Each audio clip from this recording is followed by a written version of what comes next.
What's up? What's up? What's up, man? I can go ahead and tell you guys this. I saved this. Let me click this right here so this can be on the screen. So I can widen this up. If it comes up, there's been rumors that 126 soldiers died in Afghanistan. Soon as the blood moon was out the way, there's been a little shift in the atmosphere. Iran was bombed by Israel. A personnel in Iran, Iran personnel that was in Syria was bombed by Israel. Israel was going to retaliate. We don't know who bombed the U.S. soldiers. 120. I don't know if they were soldiers or they was U.S. personnel, security, whatever, right? Those contract security that go over, they work over there. Just heard it. I'm gonna let you hear the video by Mr. Sanchez on RT, all right, news. But listen, the sun shall be turned, and this is Acts 2:20-21. The sun shall be turned into darkness, and the moon into blood, before the great and glorious day of the Lord, the Most High, shall come. And it shall be that everyone who calls on the name of the Lord, the Most High, shall be saved. We had the blood moon, which is, let's go to the news. Let's not waste no time. Let's see what let's see.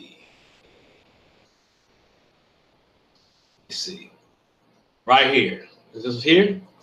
With RT News. Let's go with Sanchez. His name? Y'all know the man. Losing the war in Afghanistan in a horrible way. And there's no better proof than what appears to have just taken place over the weekend. See, in war, there's their side and then there's our side, right? Their side in Afghanistan is the Taliban. We kind of know that, right? Our side is the Afghan security forces that we have trained and propped up to fight, right? Well, according to Reuters, an entire company of our Afghan security forces were wiped out last night. Wiped out. The death toll in this sudden attack by the Taliban may be as high as 126. 126 death toll. An official who described the scene of the firefight and the explosion at the military training center where this attack occurred. This is a decimating attack, which is not the type of news that we want to hear about a war that our country has now been fighting for 17 years. What's worse is that it's not an isolated incident. Here's RT contributor Sultan Faizi. He's reporting from Kabul about the other recent Taliban attacks. This was one of the other bloodiest attacks. Last week we had a similar attack in Kabul that many people were killed, but still we also had a lack of access to the information. Again, the similar case. But what is very visual and obvious that is Taliban have carried out two deadly attacks in the past 2 weeks. However, Wardak witnessed another major attack back in late November in 2018, which was the police recruitment center, and many people were killed there. It's sad to hear that the Taliban is as strong as it is, but that's what we're hearing in all the reports that are coming out of Afghanistan. Now, President Trump announced recently, we reported it here on the show, that we are going to be pulling our troops out of Afghanistan, but there's no specific plan, there's no pull-out date to go along with that announcement, which usually means, there's some analysis here, that hawks inside the Trump administration could decide that that pull-out ain't going to happen. They're just not going to let it happen. And why would they do that? Well, it's because of something you will never hear about on some of the other networks, right? See, while we may be losing the war and many on our side are getting killed, like those 126, according to that report, our side is still making money, a lot of money. And by our side, I mean military contractors, most of which are very connected to some of Mr. Trump's foreign policy advisors. Oh, And they also give millions and millions of dollars in political donations to the men and women who represent you and me in Congress. So they kind of have both bases covered, right? This is the news with Rick Sanchez, where we focus on Afghanistan while most others don't, because we really do believe that it is time to do real news again. We get in with Afghanistan, a war that is now the longest in the history of America, and yet NATO commander there, a fellow named General Austin Scott Miller, says this just before the end of the year last year. He said the Taliban will likely not be defeated. Sorry about that, my computer was buffering, so. And what the country needs is not a military solution for Afghanistan, but a political solution, not a military solution. He's a general, the commander for NATO, and he's saying it's not working. So why are we there then? And what is really going on in Afghanistan? Well, consider this. At any given moment, there are more than twice as many private contractors in Afghanistan as there are soldiers, U.S. soldiers, U.S. troops. That means that for the first time in our history, we've chosen to privatize an actual war, to privatize a war. Remember what Eisenhower said about this? Remember his warning? All right, here, let me help you understand this even a little bit better. So there are tens of thousands of contractors, right, in Afghanistan, and it includes intelligence analysis and translation and interpretation specialists and private security contractors, all of them who began taking over the roles that used to be provided, right, by uniformed soldiers. This began happening in earnest around 2007, which is when we really started to really notice that fighting terrorism was a very, very profitable business. How profitable? Well, the defense industry and its contractors have, according to Business Insider, made $100 billion since 2007. Private companies fighting a war, $100 billion since 2007. Now, might have that something to do with this perpetual war in Afghanistan. David Swanson, he's a journalist, an author, and he is an activist. And he is good enough to join us now to share his insight into this conversation. You know, I was kind of just doing my own little cursory review today, and I came up with the fact that in Afghanistan, civilian deaths are up. The poverty level for Afghans is up since we took over. The government that we put in charge is seen as puppets. The Taliban is strong, or as strong as ever this last year. Military contractors over there are said to be kind of fat and happy while eating, quote, lobster and steak. What did I get wrong, and what's wrong with that picture? I think you got very little wrong. I think you've been making excellent points for the past few minutes here. I would suggest, though, that part of getting out of this endless madness is beginning to think of our side as humanity and the other guys, the enemy, as the institution of war, not the enemy designated for us by a government. I think, you know, the deaths and the violence are up on both sides in this war in Afghanistan. I think the U.S. media is likely to play up these deaths of the supposed good guys in the war more than almost any other non-American deaths get play in the U.S. media, because they see it as a way to keep the war going, when it's actually the exact opposite. I mean, academic studies have found that 95% of suicide attacks around the world are aimed at getting foreign occupations to end. And these ones are no different. That's what the attacks are about. And it's putting troops in a country, and it's putting weapons in a country that create terrorist attacks. And this was a U.S.-built Humvee that engaged in this latest attack. Afghanistan does not produce weaponry. The weaponry is brought in as the troops and the mercenaries and the CIA are brought in to Afghanistan. Here we are on Martin Luther King Day, when we all pat each other on the back and think we're for peace and brotherhood, and try to forget that he said the U.S. government was the greatest purveyor of violence on earth, and that by every measurement, it still is. And that whatever Obama or Trump may want in their heart of hearts, and I don't know any better than they do what that is, many powerful people in the US government, like the Soviets before them, like the British before them, never want to end a war. That's what being the greatest purveyor of violence means. Yeah, but I'm glad you mentioned that, by the way, because the Persians finally realized that they shouldn't be there. The Brits certainly realized they shouldn't be there. The Russians realized they shouldn't be there. They got their butts kicked as well. At what point do Americans realize that? Or is it that even though we're losing because we're making money, we may not want to ever get out of there? It's very hard to poll Americans because such a huge percentage of them don't know the war is still going on. If you try to ask people, and I do, to name 9 countries the U.S. has been bombing in the past year, almost nobody can do it. And you know, Obama pretended to end the war on Afghanistan. You can do a web search and find all the stories about the war ending. And of course, he escalated the war leading up to that, just as Trump has been escalating this war, just as the Taliban is escalating the war right in line with the negotiations. This is how war-minded people think you end a war. But if you did a study of former top commanders and presidents during and top military officials in Washington and many senators and House members, there's widespread agreement that it's counterproductive on its own terms, it's disastrous, it should be ended.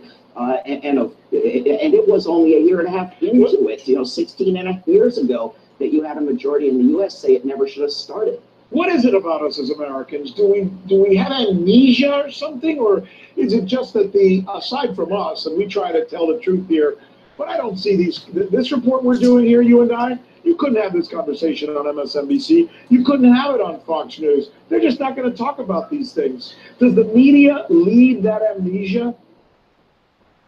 I think it's a partisan problem in part. People want to oppose wars depending what party is in the White House, but it's a media industrial conglomerate that, as you noted earlier, profits from keeping these things going and has interests against ending them. That's terrible. That is absolutely not the one thing that I wanted to hear. You've been a wonderful guest, though. Thanks so much for joining us. I look forward to having a discussion with you about this again. Sounds good. Good. Hey, YouTube, thanks for checking out our channel. All right. All right. Do you see this? Do you see what's this is? Let's not forget, Iran was hit. Their personnel was hit by Israel, supposedly. It's all happened the last couple of days. All right. Let's not forget, during the blood moon, this happened as well. Don't forget. We have breaking news happening in Indonesia right now. A large disc-like object appeared in the sky. There are no clouds around, but a large UFO disc-like object appeared out of nowhere and have all of these villagers shook. They're all coming out of their house to film this in Indonesia on the night of the blood moon. Coincidence? I don't know. When does this happen? Never. This is highly unusual. And so what are we looking at here? We have a disc-like object in the sky that's dark with inside and has a lighted cloud around the object. So we're going to be taking a closer look at this. Let's zoom in right now. Bam. Yes. It is very disc-like. Very. Perfectly. And it's keeping its form. So it ain't like some cloud dissipating, in the night sky. But why would it just be this one UFO-looking cloud that came out of nowhere? And then it's highly unusual because you see the people stopping as they drive past to take a look at what they are looking at here. And what are we looking at? Notice the way the light is shining on the edge of this object. That's highly unusual, right? Why is not the whole thing lit up? Why just the edges? Look at that. Look at all the people gathering and stopping and Look at going that. over to see what this strange object is in the night skies of Indonesia. Starting it off very crazy. Look at that. Blood moon night. Just wrap the news. More. Let's do more, all right? Blood moon or super blood moon that's going to take place here from the 20th into the 21st of January this year. This is said to be a rare event, and we have some statements that have been made that I covered during the live show that I wanted to put out here in a video on this channel in case people missed it. We have a rabbi warning that this is a sign of the end of days and that they expect the Messiah to return. Now, of course, he goes on here with other statements backing up why he believes that. And it goes like this, and I want to put it out there because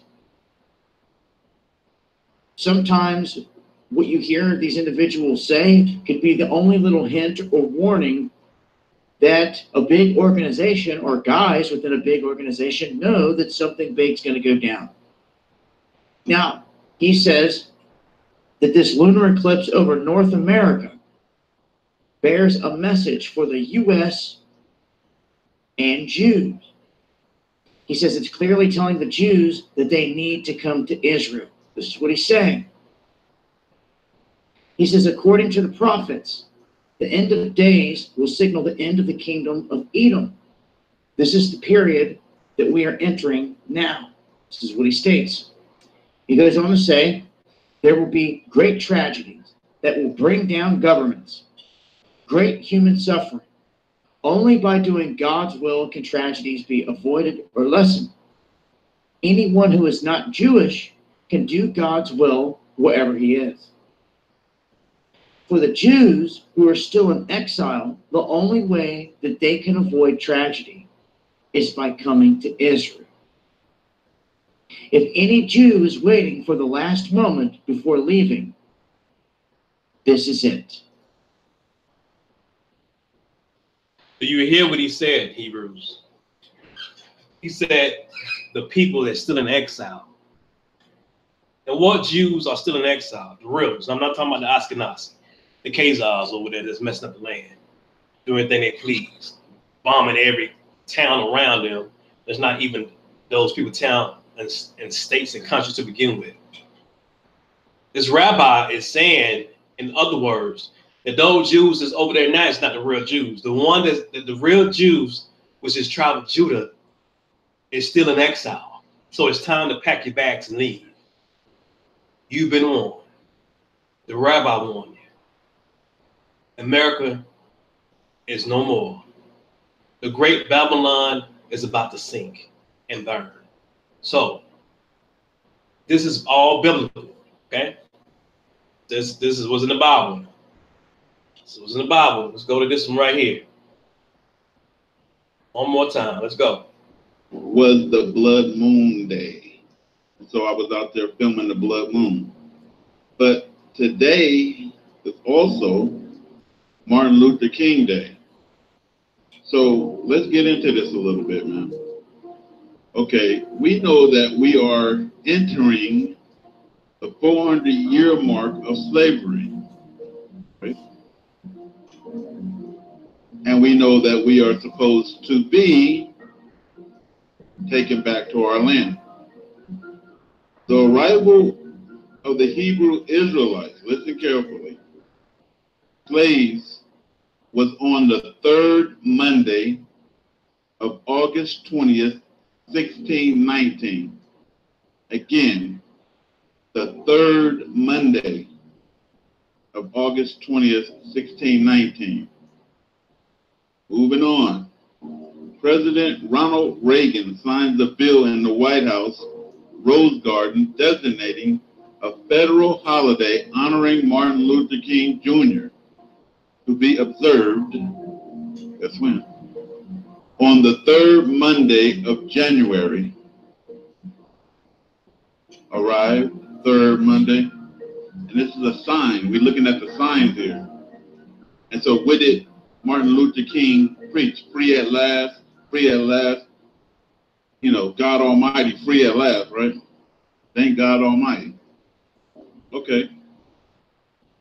So Ronald Reagan designated the third Monday of January to be Free at Last Day. Keep going. The first of the three supermoons fell on the third Monday of January. Sign of free at last. Signs of the 400 years of captivity. Right? Ain't finished. Let's keep going. United States federal government shutdown began at 12 a.m. Saturday, December 22nd, 2018. The government has now been shut down a total of 21 times, equaling 3 sevens, right? 777. So get this. The very first government shutdown was actually on the third Monday of November 23rd, 1981, sign of the end of the Gentile rule.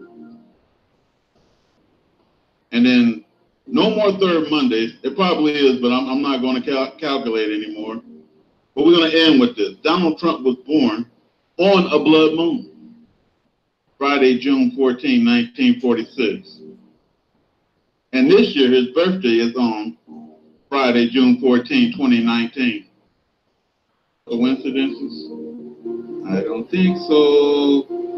This is Rap the News. People, we have to eat, so you can help support.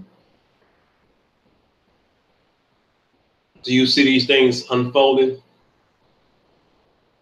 For the Hebrew Israelites, the people that came over here in slave ships. Do you see this thing unfolding?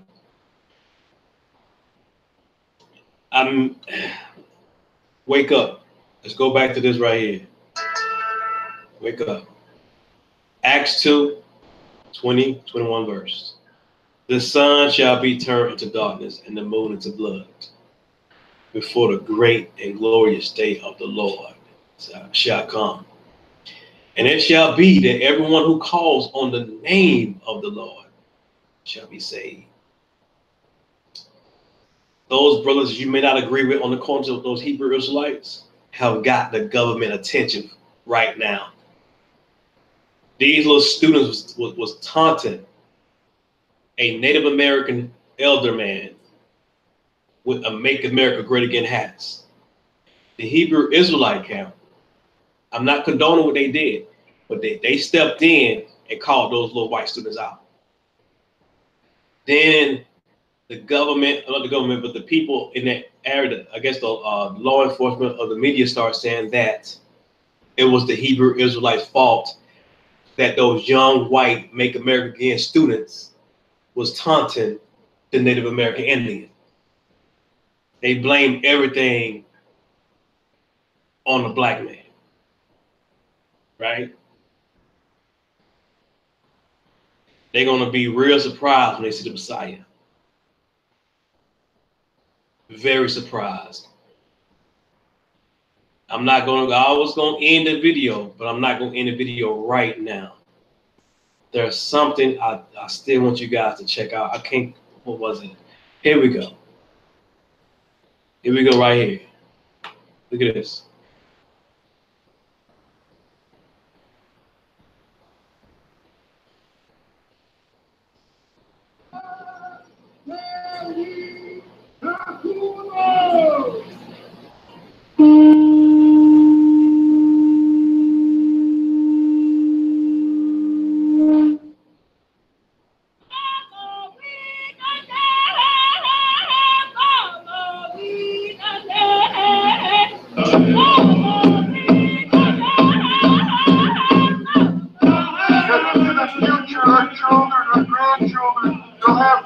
water to drink, clean food to eat, clean air to breathe.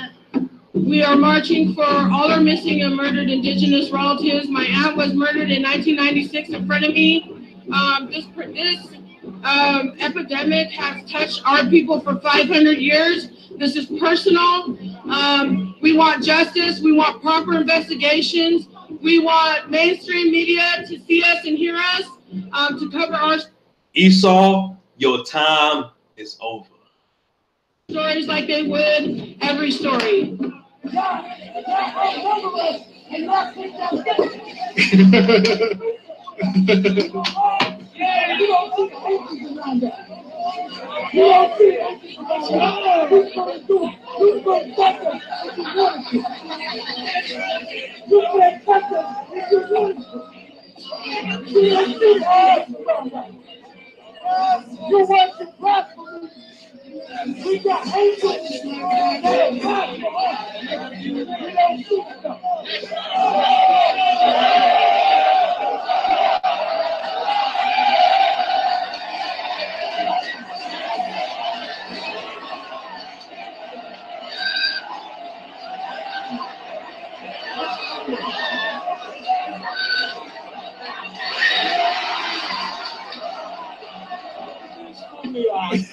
Look at this fool. This guy think he's so.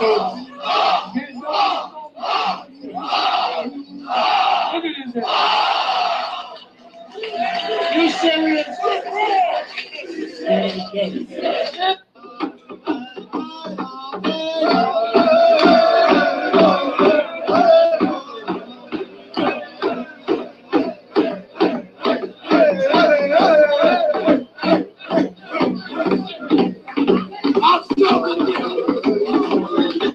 Now look at these disrespectful little Edomites. Now you see how black parents want their kids, their students, their children to go to school, the white colleges. Now I ain't saying all the white kids are like this, right? Disrespectful. Look at them. Look at them smiling this Native American face. Like look at them. Look what this is what Thanksgiving about. People get mad at you. Say Thanksgiving is a pagan holiday, and this little demon is making fun of this Native American. Right? Look at this demon. Look at his face. Let's look at his smirk. Let me.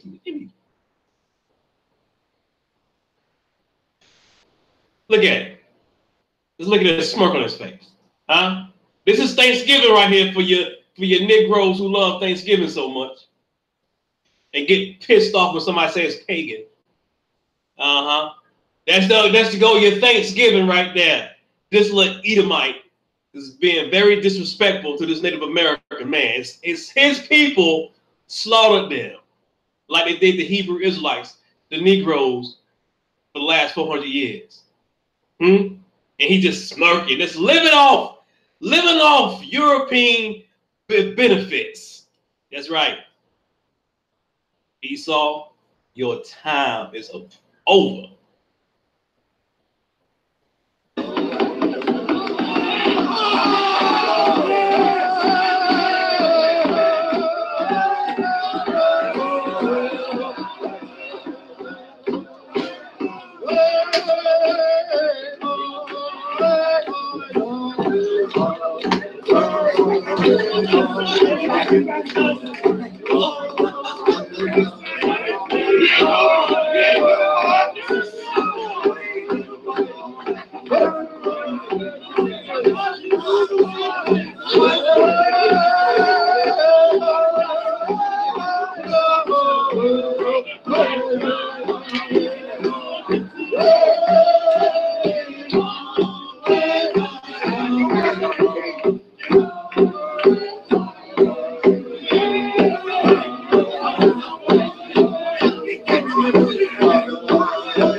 Is he black? Now, I don't know about his Negro parents, but if I believe he's black, either his mom and dad black or both his parents black. I don't know if they are, but just by looking at him with the naked eye, he don't need his behind whoop his parents do. He done, see, that's the black people that love Thanksgiving. I bet his parents celebrate and eat turkey wings and dressing and potato salad all day long on Thanksgiving. So they don't, black people have took the side of the enemy against the Native Americans. It's horrible, man. And you can't, and that's what you wish your kids go to school with these people. I'm from Georgia, South Side, South Fulton County. I lived in New York, I lived in Florida. I done seen hateful spirited Edomites in Georgia, Florida, Carolina, New York, Chicago.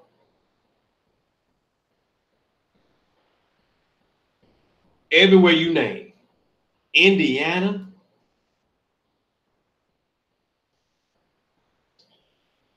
Just look at it, man. Just look at this. Look at this. Look at this kid, man. Look at this kid, man. Look at it. Pause. Pause. Wait a minute. Wait. I gotta get this joke on film. Look at it. Entertaining. He entertained these Edomites. Huh? Your parents are proud, man. And I know you're a kid, brother. I don't even blame you. I don't know who your parents are. But you jucking and jiving at a young age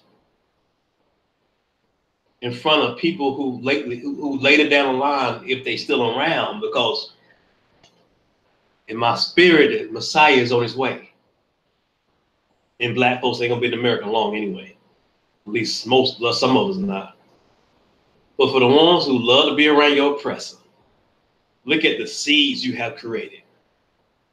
Look at the seeds that came out your womb, or out your seed or your sperm. Look at it. And I know he's a child. Like I said, I don't blame him. But whoever produced this seed, the fruit that you bear, you proud of this man? Are you proud of this young man? Junking and jiving with these Edomites, disrespecting this Native American man. And they disrespected the black man, the black woman, the black child. Your people, young man, as well. And you dancing with them. But you'll learn. You learn. I want to talk about it a little more, but just by looking at this, you get the point. You can laugh now, but trust me, in about a few months, you're going to cry later. On that note, this is Wake Up Israel News with Chris Judah. See you next time. Shalom.